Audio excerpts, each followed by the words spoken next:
This is the land I'm speaking to you from, the Bialese Alps of northern Italy, home to chestnut and pine forests, alpine flowers, herbs and mushrooms, and a huge family of animals including wild boar, mink, fox, deer, owls, falcons, herons, hawks, and hundreds of varieties of songbirds.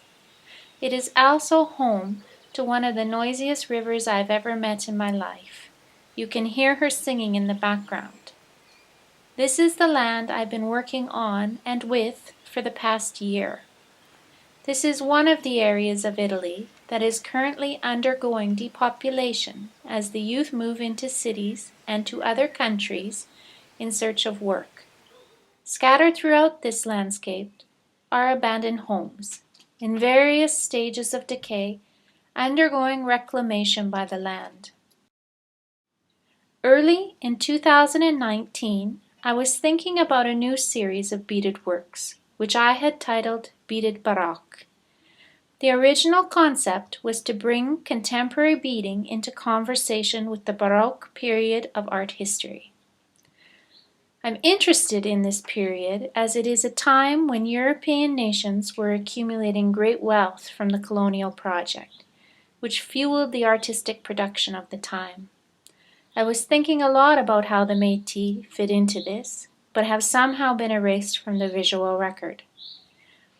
Being close to Venice, where the beads prized by the Métis originated, when I thought about what my grandmothers and aunties would want me to bring back from this place, the answer was beads, lots of beads, and my stories.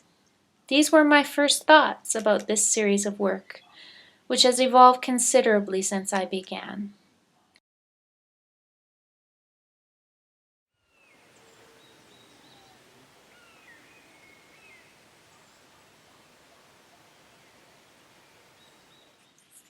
My first task was to search for a studio space, and by pure serendipity, I stumbled upon an old country house that had been closed for over a decade.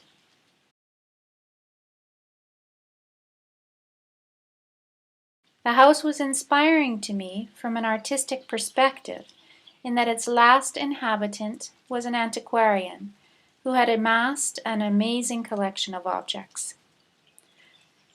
The house had remained mostly as he left it for many years following his passing, slowly undergoing the natural process of decay, reclamation by the land, and occupation by thousands of insects.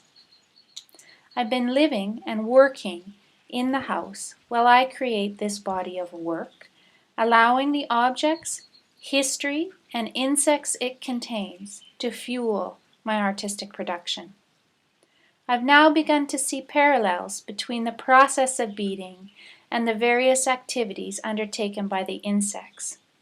I'm interested in the role the insects play in transforming objects, encasing them, eating them, moving them, and inhabiting them, working to take them back into the land. The project has become more about the relationship to the site, the insects, the objects, and the process of beading, and less about the Baroque period. The project itself has transformed, as have the objects, through this collaborative work with some of our kin from the insect nation.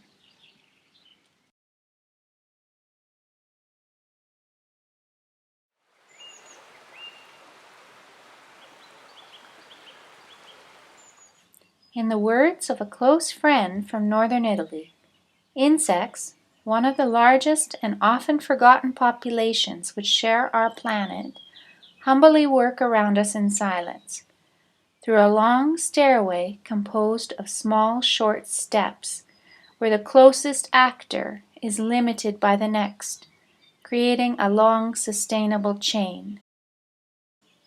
Observing their interaction, in a long time perspective, is an exercise which enables us to reduce our intensive use of selective weapons and reinforce the need of shared welfare rules which can provide to the other than us the opportunity to express themselves without becoming overwhelming or defining a not controlled vacuum space around us.